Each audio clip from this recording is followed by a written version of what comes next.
بسم اللہ الرحمن الرحیم۔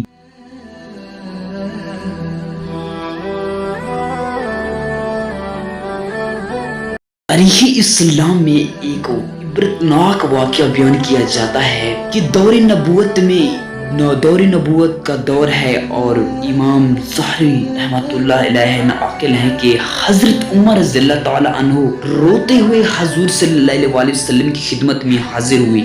اپنی وجہ پوچھی تو عرض کیا کہ یا رسول اللہ، دروازے پر ایک نوجوان رو رہا ہے جس نے میرا دل جلا دیا۔ فرمایا عمر، اسے اندر لے آؤ۔ وہ نوجوان روتا ہوا حاضر ہوا۔ حضور صلی اللہ علیہ وسلم نے اس سے رونے کی وجہ پوچھی، کہنے لگا یا رسول اللہ، میرے گناہوں کا ڈھیر مجھے رلا رہا ہے اور روا رہا ہے، اور مجھے جب بات سے ڈرا آتا ہے کہ وہ مجھ پر غضبناک ہوگا۔ آپ نے فرمایا نوجوان، کیا تو نے اللہ کے ساتھ کسی کو شریک ٹھہرایا؟ عرض کیا نہیں۔ کیا تو نے کسی جان کو ناحق قتل کیا؟ عرض کیا نہیں۔ آپ نے ارشاد فرمایا کہ پھر اللہ تعالیٰ تیرے گناہوں کو معاف کر دیں گے، اگرچہ وہ 7 آسمانوں اور 7 زمینوں اور تمام پہاڑوں کے برابر ہی کیوں نہ ہوں۔ نوجوان بولا حضور، میرا گناہ 7 آسمانوں، زمینوں اور پہاڑوں سے بھی بڑا ہوا ہے۔ آپ نے ارشاد فرمایا تیرا گناہ بڑا ہے یا کرسی؟ کہنے لگا میرا گناہ بڑا ہے۔ فرمایا تیرا گناہ بڑا ہے یا عرض؟ اس نے کہا کہ میرا گناہ بڑا ہے۔ ارشاد فرمایا تیرا گناہ بڑا ہے یا تیرا اللہ، یعنی اس کو عفو؟ کہنے لگا ہاں البتہ میرا اللہ اور اس کی عفو بہت بڑی ہے۔ بس ارشاد فرمایا کہ گناہ عظیم کو خدا عظیم ہی معاف فرمائے گا، جو بہت ہی غفور درگزر کرنے والا ہے۔ پھر فرمایا اپنا گناہ تو بتا۔ اس نے عرض کیا یا رسول اللہ، مجھے حیا بھی ہے۔ آپ نے پھر پوچھا تو کہنے لگا میں کفن چور تھا اور 7 سال تک یہی پیشہ کیا۔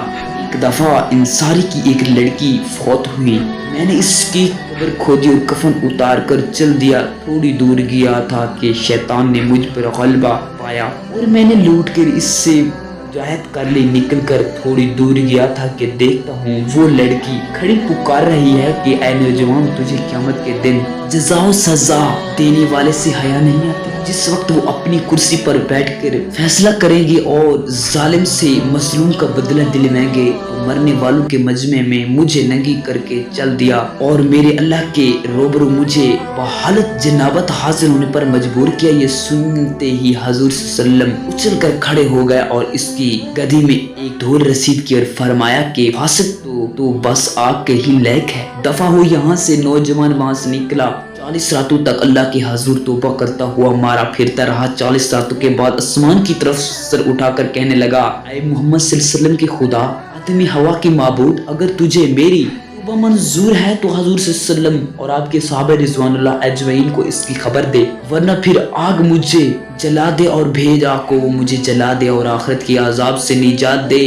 میں جبرائیل علیہ السلام کی تشریف لائے، سلام کہا اور اللہ تعالیٰ کی طرف سے آپ کو سلام پہنچے۔ آپ وسلم نے فرمایا خود سلام ہیں، سلام کا مبدا اور مفتی بھی ہیں وہی ہیں۔